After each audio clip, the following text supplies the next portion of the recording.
Hey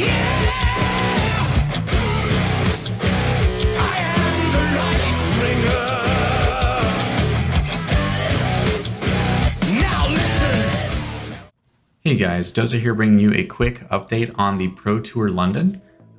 Your eyes are not deceiving you. Though this is an illusionist-centered channel, this is all reality. There are 3 Prisms in the top 8 of Pro Tour London, and there's 2 Enigmas and 3 Auroras.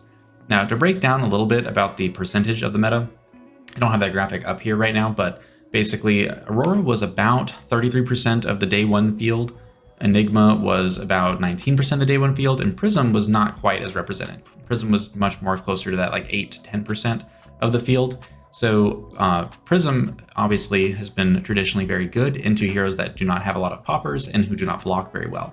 Aurora is a deck that has a lot of 0 blocks, a lot of 2 blocks, and you can get a lot of that value out of your angels, ward values as Prism, because Aurora has to send these 4 damage attacks, and so oftentimes you're going to get the full ward value when you actually hit against Aurora. So Prism does have a very good overall matchup versus Aurora, though you can still lose sometimes because Aurora is just that strong of a deck. Enigma as well is a deck that Prism has traditionally done pretty well into. Enigma doesn't have a lot of Phantasm popping cards, especially not 7 powers, and so Prism can play around things like Command and Conquer, Weakest Link, things like that pretty easily. Now, the matchup can be very swingy because if you get on the front foot as either Enigma or Prism, you can definitely get out of control with your board state advantage. You'll see in some of the replays that I'm not going to show here, but if you go to the Flesh and Blood YouTube channel, you can see the Pablo Pintor versus Leo matchup back during Swiss and see just how that matchup can go. Just like when I brought Prism to the Battle Hardened over in Charlotte, North Carolina not too long ago, sometimes Enigma just runs you over. So will be interesting to see how that goes on the rematch in the top 8 here. And so we've got Andrew Cook on Prism and the first seed. Congratulations, by the way, to all the Prisms and all the people in Pro Tour top 8 in general. It's always great to see so many great people playing and piloting Prism to her maximum potential. And this is definitely seeming like to be Prism's tournament. The amount of Aurora and Enigma representation has given Prism a very good opportunity to target a very small selection of decks and focus her game plan to be able to capitalize on the weaknesses of those decks into her, as well as Aurora having to be more general against the field because Aurora has to be prepared for so many more matchups as the dominant deck to beat. That Prism probably received a lot less sideboard hate this metagame than she has in the past, or would have just incidentally gotten from matchups or metagames where Brute or Guardian or something were much more popular, or where the aggro decks were so much harder to deal with, like a Viserai was back not too long ago when the Hunted first came out. So Prism against Aurora, that's going to be Andrew Cook versus Paul Van Gisel. Sorry if I mispronounced that, but that'll be interesting to see. Andrew 6-0 draft, very good for him. I think the only losses he had in CC were in the second half of the thing. So it goes CC, draft, CC. And so in the day 2 CC is where he picked up some losses. So it'll be interesting to see what his matchups were. Day 1, Andrew actually had 2 Kanos that he got to face as Prism. So any Prism and Kano player would know that that is a very free matchup for Prism. He also faced an Azalea, which is a good matchup for Prism, 1 Aurora and 1 Enigma. So it does seem like Andrew is slated to do extremely well this tournament. Not saying that it's all gem luck, as we say, but it is definitely not hurting him to be able to have a lot of good matchups just to get into that higher win bracket and not have to face a lot of random heroes that you're not prepared for. I'm sure Andrew is very happy to have faced a lot of Enigma and probably a lot of Aurora in the top tables of day 2. Obviously, we've got the Pablo Pintor versus Leo rematch. Their Swiss matchup was a absolute slaughter. Pablo went down to 34 and never took another point of damage.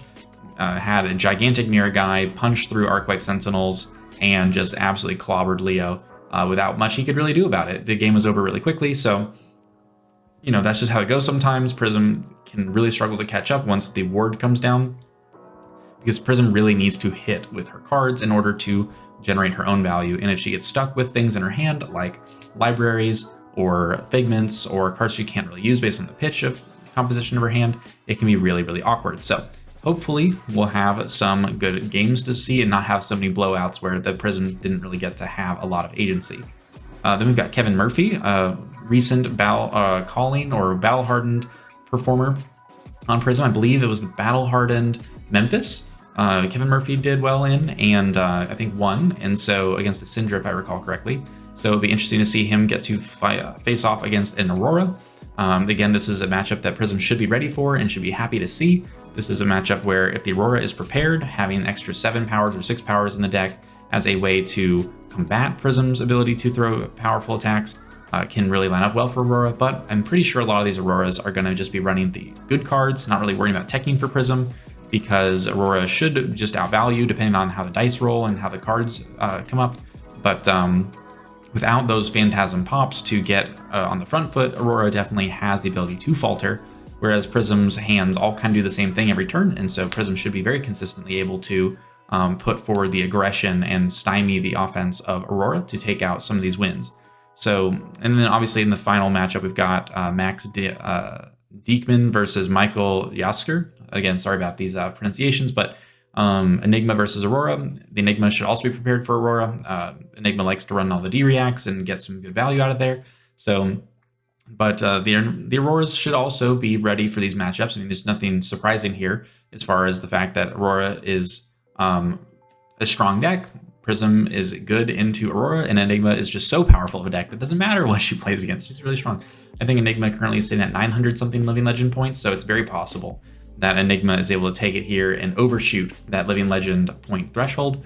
If Prism wins this event, I don't know how many points she'll get. She might get 200 if memory serves, maybe 100. So Prism's still quite safe from LLing, and especially with the High Seas set coming soon, we don't actually know how Prism will fare in that new metagame. Although she will also likely be doing well against the new Mechanologist, Ranger, and Gravy Bones. So we'll have to see if it's Prism's time or not. Yeah, so keep your eyes peeled for the Pro Tour London. It's a really cool event. It's been shaping up to be a really great tournament. Great coverage, lots of CC games to play. And of course, we love seeing Prism being represented. So I have not gotten to see a lot of their deck lists, though I do know that there were some players who were bringing Essence of Ancestry Body as a red card that can stop a full red attack. So very good way to end your turn and have that more defensive output. Very good numbers there for the Prism, especially into Aurora and other aggro decks. So very cool innovation we saw there, because Prism normally doesn't get to have a lot of board state up. So when you're playing aggro, that's a very good proactive defensive card, if that makes sense. And then I've also seen some Shelters from the Storm come in very clutch against things like Zach Phillips, Aggro Blades 96, being able to use his Arc Lightning card to start generating lightning or arcane damage. And the Prism is able to discard that Shelter from the Storm and cover all those to keep his Angels alive through the Arclight Sentinel that he was able to drop the turn before. So it'll be really interesting to see the deck lists. We've seen a lot of Angelic Wrath. I think we might have seen at least yellows and blues, maybe even reds, but probably just yellows and blues with some, there's probably a couple reds in there, but heavy emphasis on those. And we've seen some red Heralds of Tenacity, which are generally pretty good into low popper metagames to force through those on hits. So we haven't really seen anything else terribly exciting. We've seen the Merciful Retributions and we've seen the Arclights. Not really seen anything in the way of Genesis or things like that. So I don't think people are really going for the loop plan so much. But we also have seen some Library of Solana and Dreamweavers in the arm slot, Rapture obviously a lot with some Vestige, and then Halo, of course, and Footsteps. So keep your eyes peeled on that final. Let's have some great Prism games and hope that Prism is doing well and cheer on our fellow Prism players. So until then, have a good one, and I'll see you in the next video. Peace.